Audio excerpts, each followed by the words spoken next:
Olá pessoal, então vamos resolver aqui em alguns encontros a prova do INSS 2008. Na verdade, essa prova, a maior parte dela foi cobrado benefícios da Previdência. Teve ali umas 8 ou 9 questões que tratou lá de salário de contribuição, que é um assunto afeito ao custeio da Seguridade Social. Então, portanto, a gente vai fazer assim. Eu vou estar lendo a questão, vai estar aparecendo um slide na tela para que você acompanhe. Também tem um link logo abaixo do vídeo para que você possa imprimir a prova e, se quiser, tentar se antecipar a resolução da questão para saber se está indo bem na matéria. Pois então, vai ter um link, você clica e imprime ali em arquivo Word. Ou então, você vai acompanhando para e passo comigo. Assim que eu vou estar lendo a questão, vai estar aparecendo um slide na tela com o texto da questão para que você, junto comigo, vá tentando resolver a questão. Tá joia? Logo após o slide, eu venho aqui e faço os devidos comentários. Tá joia? Então, vamos nessa. Primeira questão, INSS 2008. Miguel, civil brasileiro nato que mora há muito tempo na Suíça, foi contratado em Genebra para trabalhar na Organização Mundial de Saúde. Seu objetivo é trabalhar nessa entidade por alguns anos e retornar ao Brasil, razão pela qual optou por não se filiar ao regime próprio daquela organização. Nessa situação, Miguel é segurado obrigatório da Previdência Brasileira na qualidade de contribuinte individual. Corretíssima a questão. Beleza. Está lá a fundamentação no artigo 9º, inciso 5º, a linha D do decreto 3048, que diz que brasileiro, ainda que lá domiciliado e contratado, que não faça parte da Previdência local, ele está afiliado obrigatoriamente como contribuinte individual do RGPS. Então, portanto, primeira questão, verdadeiro. Segunda questão, Cláudio Honor tem uma pequena lavoura de feijão em seu sítio e exerce sua atividade rural apenas com o auxílio da família. Dos seus filhos, somente a Aparecida trabalha fora do sítio, embora Aparecida ajude diariamente na manutenção da plantação. Aparecida também exerce atividade remunerada no grupo escolar próximo à propriedade da família. Nessa situação, Cláudio Honor e toda a sua família são segurados especiais da Previdência Social. Atenção! Todos sabem quais são os segurados da Previdência, a gente já trata isso, em outros vídeos também já tratamos disso, lá os 51 boas dicas de benefício. Os segurados da Previdência são CADES-F, não é?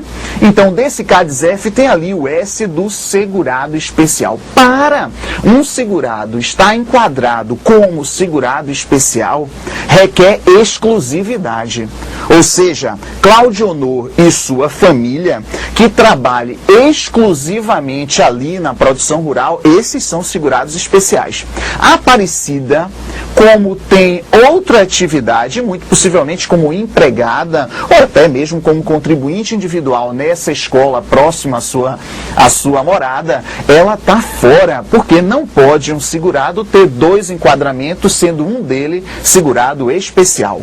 Ok? Então, para um segurado ser segurado especial, deve ser exclusivo o seu enquadramento nesta categoria. Próxima questão.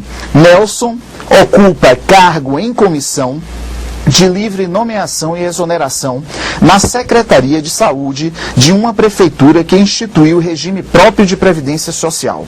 Nessa condição, apesar de trabalhar em município com regime próprio de previdência, Nelson é segurado empregado do regime geral. Ora, essa questão, o que aconteceu com ela? Ela foi anulada. E por que ela foi anulada?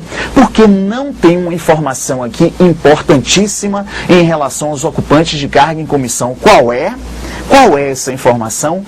A questão deveria dizer que esse sujeito, o Nelson, ele ocupa esse cargo de forma exclusiva, exclusivamente ocupante de cargo em comissão. Aí sim, ele está vinculado obrigatoriamente ao regime geral de previdência, enquadrado como segurado empregado, porque poderia ter a seguinte situação: o sujeito é ocupante de cargo efetivo e também tem cargo de comissão. Ora, esse já não está vinculado ao RGPS se o ente ao qual ele está vinculado tem regime próprio de previdência.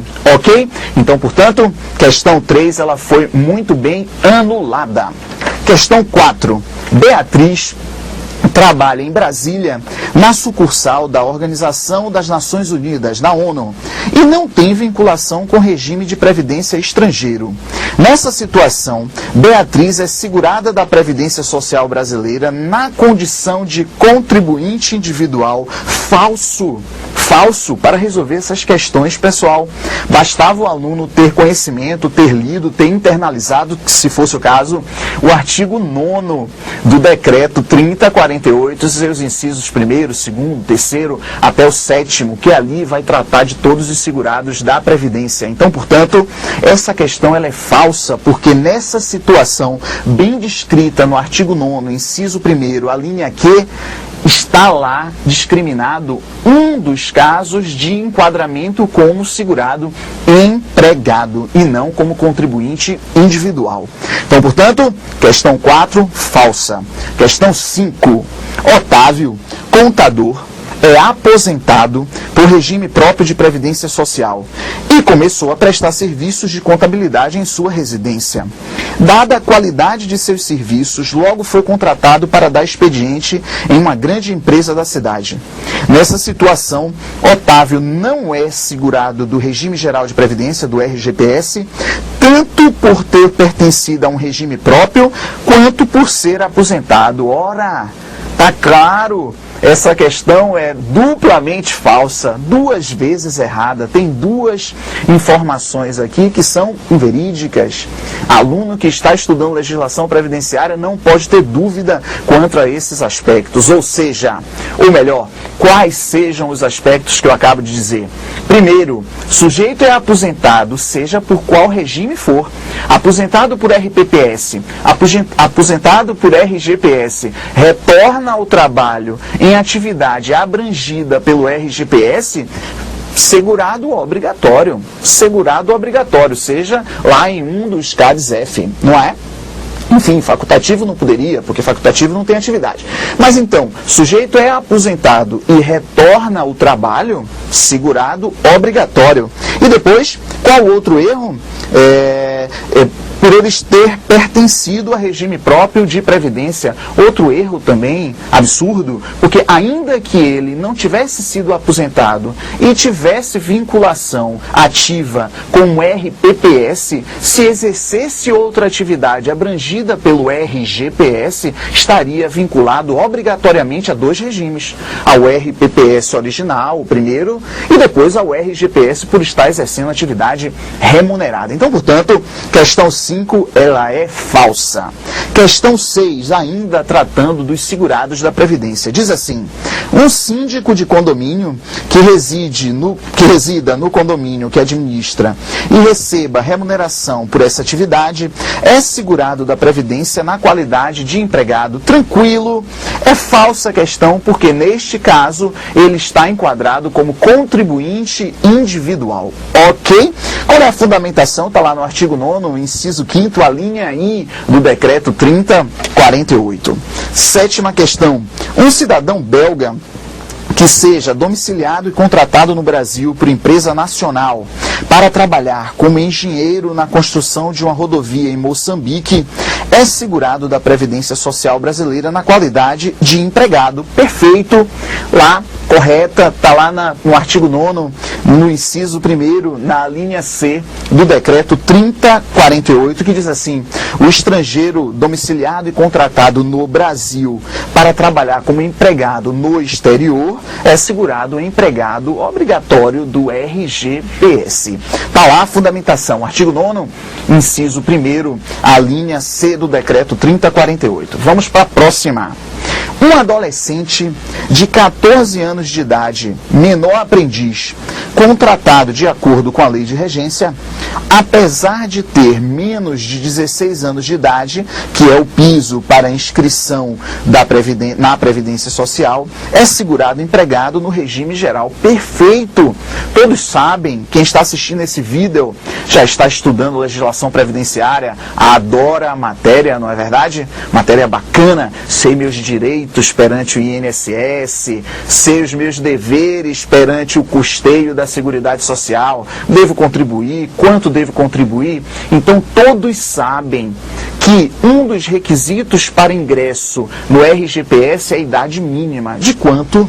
De 16 anos. Mas aí tem a exceção, e a questão da prova traz justamente essa exceção. Qual é a exceção? O menor aprendiz que inicia a sua atividade a partir dos 14 anos. Ora, ele iniciou a atividade a partir dos 14, a dúvida seria, está inscrito, é obrigatório ou não é? É sim, como segurado empregado.